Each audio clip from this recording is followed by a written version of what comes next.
PPT-nya udah saya share dulu. Nah, saya takut ya kemarin kelupaan untuk nge-share PPT-nya ya, teman-teman. Oke, kita langsung aja mulai ke pertemuan keempat. Kita akan membahas tentang moderated regression and path analysis. Jadi sederhananya, path analysis atau analisis jalur ini merupakan pengembangan dari analisis regresi linear ya, teman-teman. Kalau misalnya teman-teman di pertemuan 1 dan 2 kemarin sudah bertemu atau ikut join di kelas ini, pasti teman-teman sudah mengerti tentang analisis regresi linear yang biasa atau analisis regresi linear berganda. Jadi pada umumnya kalau analisis regresi linear berganda itu ada variabel Y dan ada variabel X. Yang gampangnya kita ingin melihat pengaruh dari variabel X terhadap variabel Y. Itu gimana sih bentuk pengaruhnya, besar pengaruhnya berapa besar, dan pengaruh yang diberikan itu signifikan atau tidak. Nah, gampangannya untuk moderated regression atau path analysis ini, kita ketambahan satu variabel lagi nih. Selain variabel X dan variabel Y, kita ada ketambahan satu variabel, yaitu variabel M atau variabel Z. Nah, di sini variabel M atau variabel Z ini menjadi perantara. Misalnya nih, variabel X ternyata tidak berpengaruh terhadap variabel Y, tapi variabel X berpengaruh terhadap variabel M dan variabel M berpengaruh terhadap variabel Y. Nah, sehingga dengan kata lain di sini bisa dikatakan bahwa si variabel X ini berpengaruh terhadap variabel Y melalui variabel M. Begitu gampangannya, teman-teman. Nah, jadi untuk variabel M atau moderated regression ini sebenarnya ada beberapa. Yang pertama ada moderator, yang kedua ada mediasi.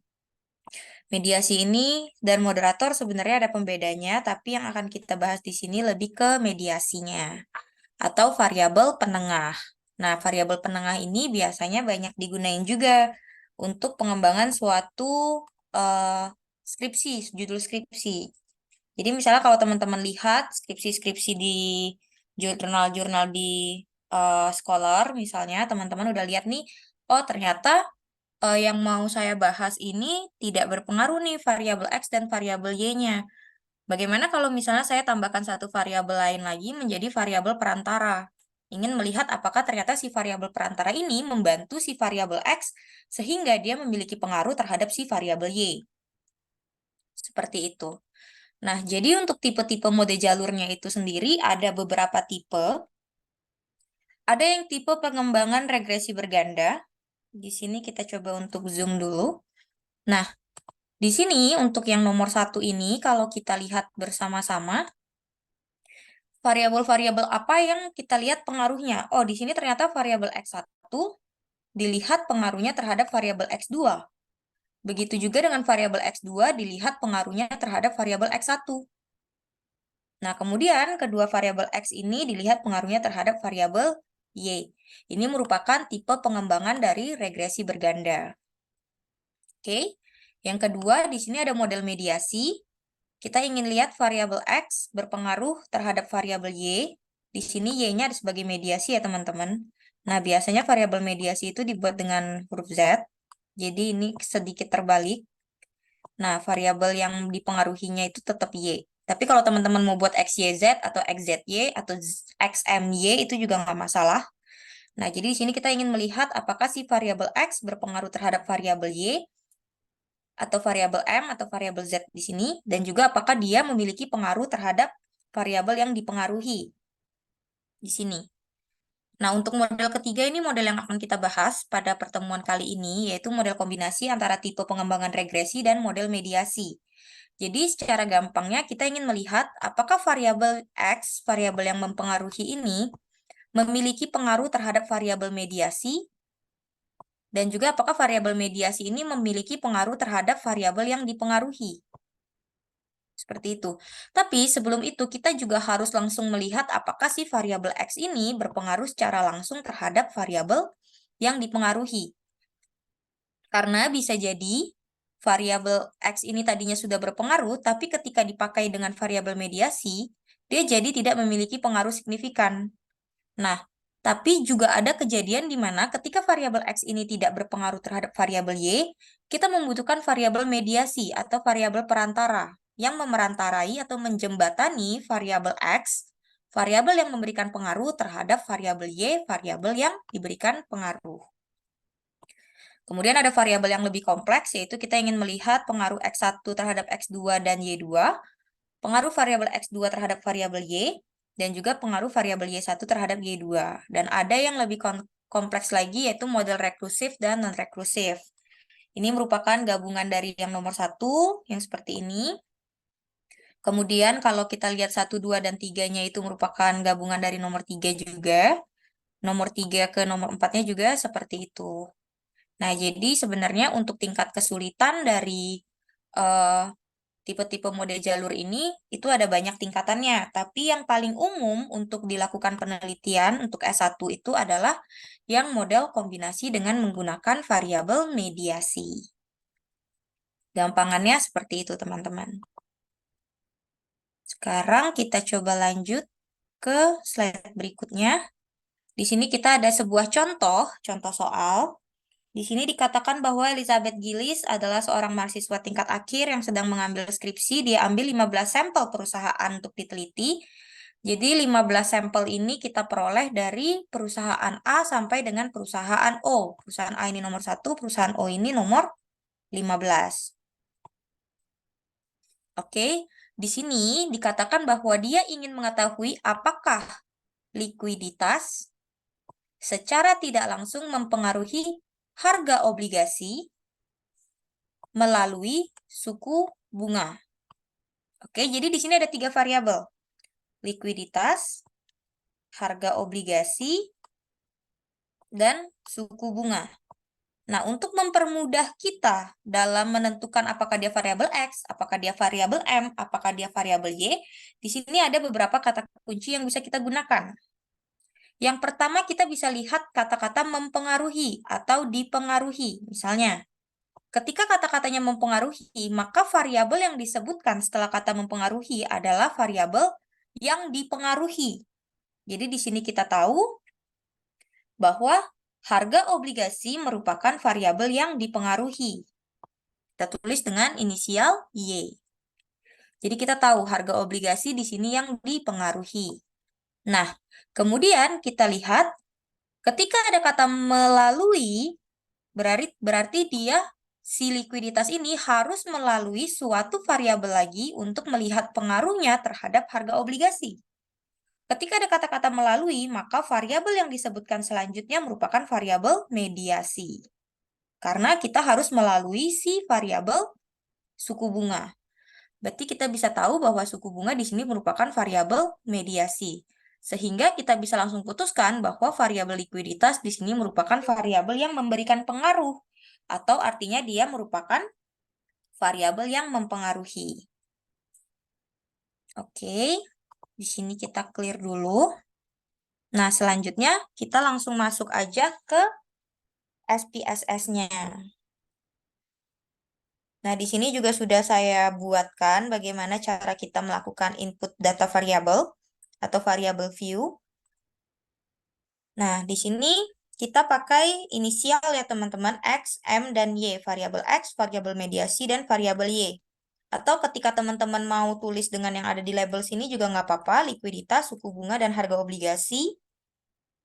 Tapi untuk di bagian name sini kita tidak bisa pakai spasi. Jadi teman-teman harus mengakali dengan menggunakan underscore. Atau misalnya teman-teman cukup tuliskan satu katanya aja tapi dilengkapi di bagian label. Nah, untuk semua measure-nya di sini kita isikan dengan scale. Karena mereka merupakan susunan angka yang tidak memiliki leveling atau tingkatan. Nah, kemudian untuk bagian data view-nya tinggal kita copy paste aja. Nah, karena kalau kita lihat di sebelah kanan ini, nilai dari harga obligasi ini tidak ada desimalnya, sedangkan likuiditas dan suku bunga punya 2 angka di belakang koma atau memiliki 2 nilai desimalnya. Sehingga di bagian variabel view, untuk di bagian desimalnya boleh kita nolkan untuk yang harga obligasi. Di sini. Ups, sorry. Nah, di sini. Di sini boleh kita bikin 2 karena dia ada 2 angka di belakang koma, sedangkan untuk yang harga obligasi boleh kita bikin 0. Karena memang dia tidak memiliki angka di belakang komanya. Nah, ini kita tinggal copy paste aja. Oke, dan selanjutnya tahapan selanjutnya adalah kita akan melakukan analisis regresi seperti pada pertemuan 1. Jadi kita baca dulu permintaan dari soal ini. Yang pertama adalah kita diminta untuk melihat pengaruh secara langsung dari variabel X dan terhadap variabel Y. Nah, ini mudah, seperti yang ada pada pertemuan pertama, kita tinggal klik Analyze, kemudian kita klik Regression, kita klik Linear, dependentnya kita isikan dengan variabel Y, yaitu harga obligasi, dan independentnya kita isikan dengan variabel X dan variabel M. Sampai sini langsung kita klik OK aja, maka akan muncul tabel koefisien di sebelah sini. Nah, tabel koefisiennya sudah saya copy ke PPT untuk mempermudah kita dalam interpretasi. Nah, jadi ketika di sini dikatakan kita ingin melihat pengaruh secara langsung. Kalau pengaruh secara langsung berarti variabel X terhadap variabel Y, ataupun juga variabel M terhadap variabel Y. Jadi ketika kata-katanya adalah pengaruh secara langsung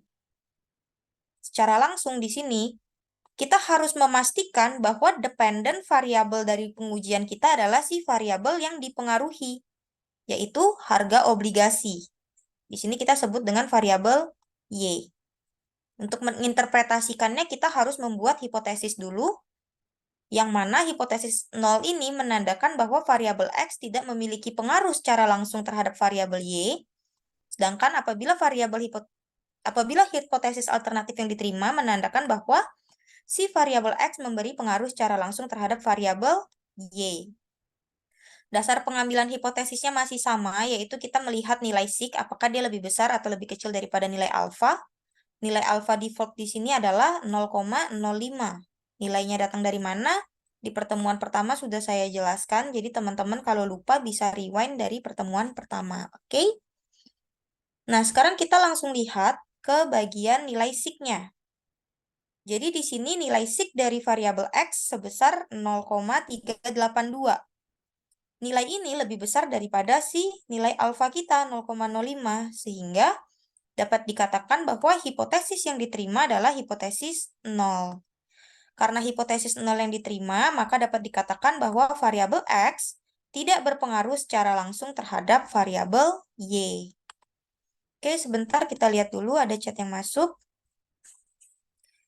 Kalau nilai sig yang ada di baris konstanta itu artinya apakah? Oke, jadi nilai sig yang ada di baris konstanta ini dia lebih ke arah menilai si nilai konstannya. Jadi kalau di regresi linear itu, sebentar kita bikin ENOTE-nya dulu. Kita berpindah dulu ya teman-teman dari pembahasan tadi. Nilai sig yang ini ya yang ditanyakan. Jadi anggap saja bahwa kita ini sedang ada di analisis regresi linear ya teman-teman. Jadi kan kalau regresi linear itu ada Y sama dengan A ditambah B1X1, B2X2, dan seterusnya ya teman-teman. Ini B1X1, B2X2, dan seterusnya. Nah, jadi nilai sig ini sebenarnya mewakili si masing-masing variabel. Nah, nilai sig dari konstanta ini, dia itu mewakili si variabel A. Jadi si variabel A ini merupakan nilai konstan. Ketika nilai koefisien dari B1 ini misalnya 0, kan dia udah ada nilai konstan nih. Karena kan nilai apapun ketika dikalikan dengan 0, hasilnya 0. Jadi nilai Y secara konstan itu adalah si A. Misalnya contohnya di sini sebesar 5.690. Nah, nilai 5.960 ini bisa kita lihat pergerakannya itu dia signifikan atau tidak. Biasanya ketika nilai dari sig ini signifikan, perubahannya besar seperti itu, nilainya tetap signifikan, likuiditas dan suku bunganya itu biasanya variabel-variabel lainnya itu biasanya tidak signifikan karena sudah diambil sama si konstanta. Tapi tidak jarang kita menemukan juga beberapa kasus yang memang nilai konstannya signifikan, tapi variabel lainnya juga signifikan, itu juga ada. Tapi pada umumnya, biasanya kalau memang nilai konstannya itu tergolong yang sudah sangat signifikan, rata-rata nilai likuiditas atau suku bunganya atau X1, X2-nya itu kurang signifikan, seperti itu. Jadi sebenarnya dia cuman sebagai penanda si nilai konstannya aja. Ketika semuanya 0, nilai konstannya itu tinggi atau rendah. Kasarannya ngomongnya seperti itu. Cuman memang di skripsi-skripsi biasanya nilai sigma konstan itu tidak pernah dibahas. Oke, terima kasih untuk Widya yang sudah bertanya. Sekarang kita lanjut dulu ya ke pembahasan berikutnya. Nah, kita ulangin sedikit lagi. Untuk hipotesis pertama tadi, yang harus kita pastikan adalah nilai dari dependent variabelnya. Karena di sini pengaruh secara langsung yang ingin ditanya. Karena nilai dependent variabelnya ini adalah harga obligasi dan kita ingin melihat pengaruh secara langsung dari X terhadap Y, jadi kita lihat nilai signya. Karena nilai signya sudah lebih besar daripada 0,05, sehingga yang diterima adalah hipotesis 0. Karena hipotesis 0 yang diterima, maka bisa dikatakan bahwa variabel X tidak memiliki pengaruh secara langsung terhadap variabel Y. Nah, kemudian kita ingin melihat apakah variabel X itu memiliki pengaruh terhadap variabel Z. Di sini tidak dikatakan pengaruh langsung ataupun pengaruh tidak langsung ya teman-teman. Kita cuma ingin lihat apakah likuiditas itu berpengaruh terhadap suku bunga. Suku bunga di sini merupakan variabel M kita atau variabel mediasi kita. Jadi caranya adalah kita masuk ke dalam analyze, regression, kemudian linear. Di sini kita riset dulu teman-teman. Bagian dependennya kita isikan dengan suku bunga. Dan independennya kita isikan dengan si likuiditas. Karena kita mau lihat apakah ada pengaruh dari likuiditas terhadap suku bunga. Kemudian kita klik OK dan dia akan muncul outputnya di bawah sini. Yang ini. Ini kita lihat dependent variabelnya udah suku bunga ya teman-teman. Ini udah kita copy dan kita masukkan ke dalam PPT. Kalau variabel X terhadap variabel Z, yang harus kita pastikan adalah dependent variabelnya merupakan variabel Z. Jadi harus sesuai ya teman-teman antara si hipotesis dan juga apa yang kita analisis dari SPSS ini. Kita lihat si likuiditas di sini nilai signya lebih besar daripada 0,05 atau sebesar 0,334. Nah, di sini kita bisa lihat lagi nilai konstannya udah 0,00. Nah, kemungkinan besar si nilai variabel X-nya itu pasti hipotesis 0 yang diterima. Yang artinya dia tidak memiliki pengaruh terhadap variabel Z atau suku bunga. Jadi di sini kita sudah tahu kalau variabel X tidak berpengaruh terhadap variabel Y, variabel X juga tidak memiliki pengaruh terhadap variabel Z. Selanjutnya, yang harus kita lihat apakah si variabel Z ini berpengaruh terhadap variabel Y, dan kita ingin lihat apakah sebenarnya si variabel Z ini merupakan variabel mediasi atau variabel perantara yang cocok untuk memerantarai si variabel X terhadap variabel Z. Nanti ada dua metode untuk mengetahui apakah dia merupakan variabel yang cocok. Begitu ya teman-teman. Ini kita lanjutkan dulu. Oke. Ups, sebentar, kursornya hilang. Nah, karena tadi kita sudah melihat dua buah ini, yaitu variabel X terhadap Y, variabel Z terhadap X. Kemudian yang ketiga kita ingin melihat variabel Z terhadap variabel Y. Variabel Z terhadap variabel Y ini kita menggunakan tabel yang sama dengan hipotesis 1. Karena tabel hipotesis 1 tadi kita cuma bahas yang likuiditas. Sekarang kita mau melihat apakah suku bunga memiliki pengaruh terhadap harga obligasi. Ups, sorry. Jadi kita nggak usah lagi masuk ke SPSS-nya, kita cukup copy dari tabel koefisien yang sama dengan hipotesis 1. Nah, di sini kita lihat nilai dari suku bunganya itu 0, nilai signya 0,531 yang lebih besar daripada nilai alfa 0,05. Yang artinya variabel Z ini juga tidak memiliki pengaruh terhadap variabel Y atau harga obligasi. Nah, dari sini kita sudah tahu bahwa variabel X tidak mempunyai pengaruh langsung terhadap variabel Y. Variabel X juga tidak memiliki pengaruh terhadap variabel Z. Begitu juga dengan variabel Z yang tidak memiliki pengaruh terhadap variabel Y. Nah, kalau semuanya tidak berpengaruh, kemungkinan besar si variabel Z ini bukanlah variabel mediasi yang baik atau yang tepat untuk si variabel X. Tapi kita tidak bisa langsung mengambil kesimpulan begitu saja, teman-teman. Kita tetap harus melakukan uji pendukung. Karena tidak semua kasus atau tidak semua data kita uji bisa semuanya tidak berpengaruh atau bisa semuanya berpengaruh. Kalau semuanya berpengaruh, sudah bisa dipastikan juga kemungkinan besar si variabel Z ini merupakan variabel mediasi yang tepat. Nah, karena di sini dia tidak berpengaruh semua, maka bisa kita katakan kemungkinan besar dia itu bukan merupakan variabel mediasi yang tepat. Nah, sehingga dari kedua tabel koefisien tadi, kita lihat, kita bisa memasukkan nilai-nilai standar koefisien betanya ke persamaan ini. Jadi kalau kita lihat, kalau teman-teman diminta untuk membuat diagram dari analisis jalur, teman-teman bisa memasukkan nilai standar koefisien betanya. 0,268 itu arahnya dari likuiditas terhadap suku bunga. Jadi likuiditas terhadap suku bunga itu besar koefisiennya adalah 0,628. Dari suku bunga terhadap harga obligasi adalah negatif 0,181. Sedangkan dari likuiditas terhadap harga obligasi adalah negatif 0,255. Nilainya dari standardized coefficient beta ini. Oke, kemudian kita langsung lanjut aja bagaimana sih kita tahu kalau misalnya apakah variabel mediasi kita ini merupakan variabel mediasi yang tepat. Nah, variabel mediasi itu juga sebenarnya punya kata-kata lain di dalam suatu pengujian itu biasa disebut juga dengan variabel intervening. Intervening atau variabel mediasi atau variabel penengah. Nah, jadi di sini kita ingin melihat pengaruh tidak langsung antara variabel bebas terhadap variabel terikat melalui variabel intervening. Nah, di sini kita tahu kalau variabel bebas kita merupakan variabel X,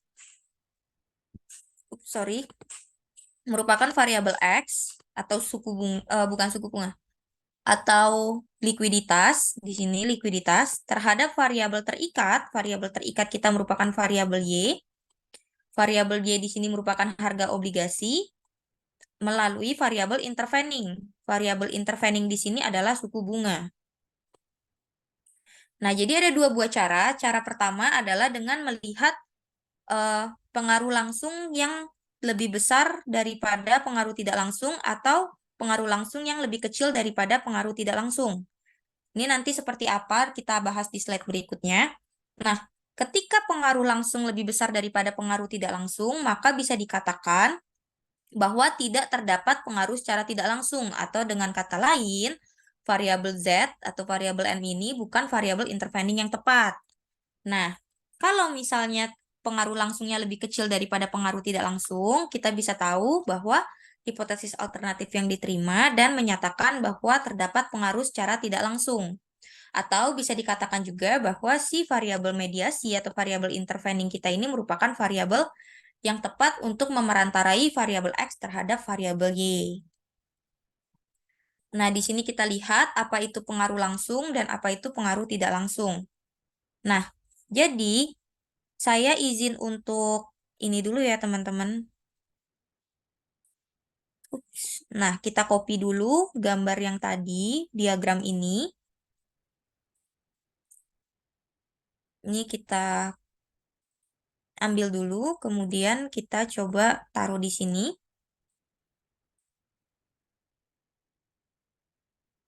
Nah, pengaruh langsung di sini, kalau teman-teman bisa lihat, mana annotate-nya. Nah, pengaruh langsung itu kan merupakan pengaruh dari si variabel X terhadap variabel Y ya, teman-teman. Seperti yang sudah ada di awal tadi. Ini merupakan variabel langsung. Pengaruh langsung. Jadi, variabel X ke variabel Y ini kita lihat nilainya adalah si negatif 0,255. Tapi nilainya harus kita absolutkan. Yang artinya nilai negatifnya harus dihilangkan. Sehingga nilainya menjadi 0,255 saja tanpa negatif.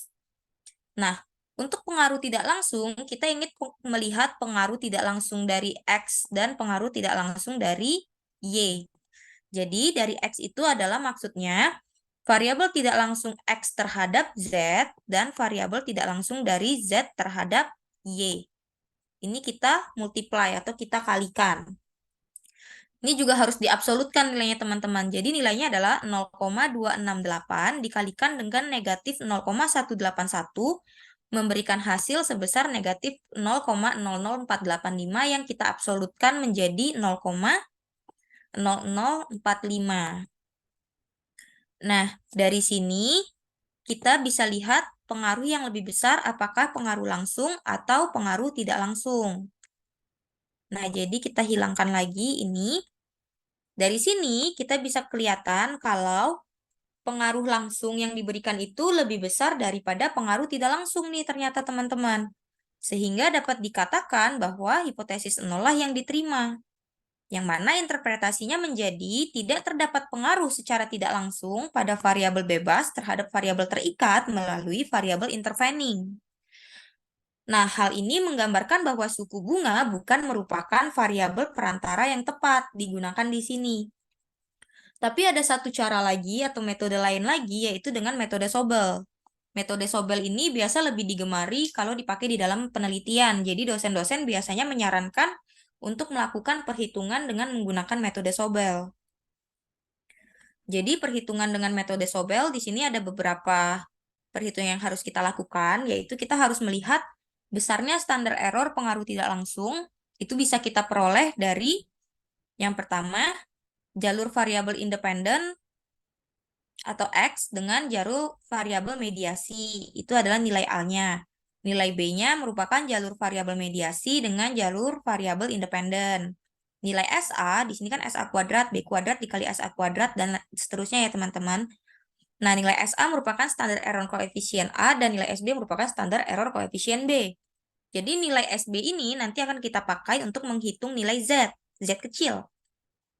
Nilai Z ini merupakan nilai perbandingan dari nilai AB yang kita bandingkan A kali B, jadi jalur variabel independen X dengan variabel mediasi, dikalikan dengan jalur variabel mediasi dengan variabel independen, dibagi dengan besar standar error pengaruh tidak langsung.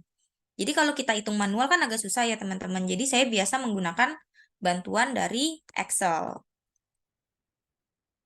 Nah, jadi di sini yang pertama adalah kita split screen dulu.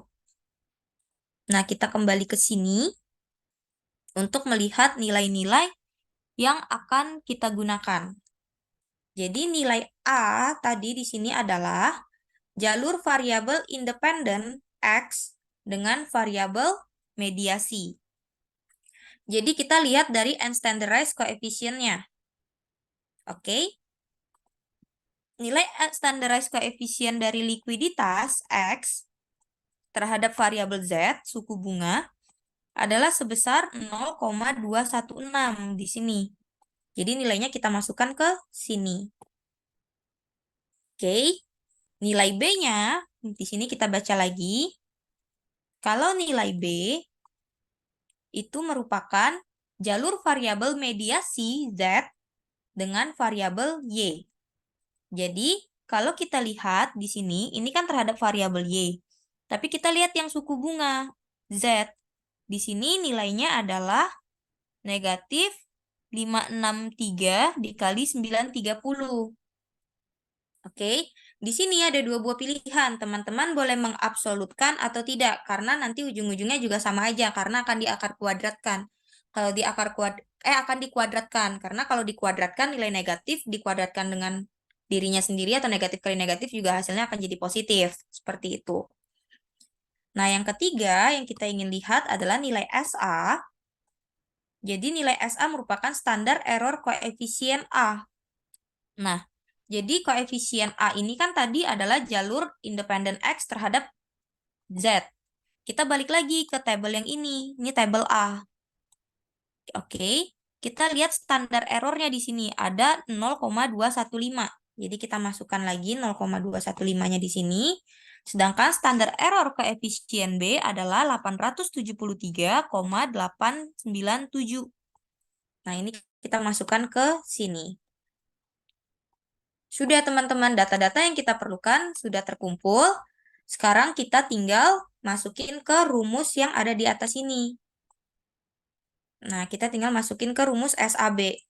Nah, untuk mendapatkan rumus SAB ini, kalau di Excel saya lebih suka untuk kerjain satu-satu. Misalnya nilai B square-nya berapa nih? Berarti kita tinggal masukin si 4 ini kita kuadratkan. Nilainya nanti akan muncul. SB square-nya berapa? Kuadrat dari nilai SB. A square merupakan kuadrat dari nilai A. Dan SA square merupakan nilai kuadrat dari si SA. Seperti itu teman-teman. Kemudian untuk memasukkan rumus dari SAB-nya itu ada di sini. Kita copy dulu. Nah, kita pakai square root. Jadi di sini kita samain ya teman-teman. Square root SQRT dari nilai B2 kuadrat di sini atau nilai dari B square kuadrat ini, B square, dikalikan dengan nilai, sorry teman-teman ini tidak kelihatan. Kita naikin dulu ya. Kita taruh aja di sini biar gede. Nah, nilainya di sini adalah SQRT, buka kurung, nilai B square, dikalikan dengan nilai SA square itu yang ini. Kemudian kita tambahkan dengan nilai A square-nya di sini. Kita kalikan dengan nilai SB square. Kemudian kita tambahkan dengan nilai SA kuadrat. Di sini SA kuadrat.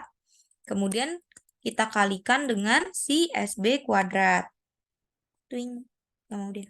Nah, setelah itu langsung kita enter aja, maka nilainya akan keluar nilai SAB kita sebesar 292,58. Nah, selanjutnya setelah memperoleh nilai SAB, kita kan harus menghitung nilai Z. Nilai Z tadi kita peroleh dengan cara seperti ini. Yaitu dengan membagi nilai SAB dengan nilai AB. Nih. Z sama dengan AB per SAB. Jadi kita tinggal memasukkan nilai dari nilai A kali B.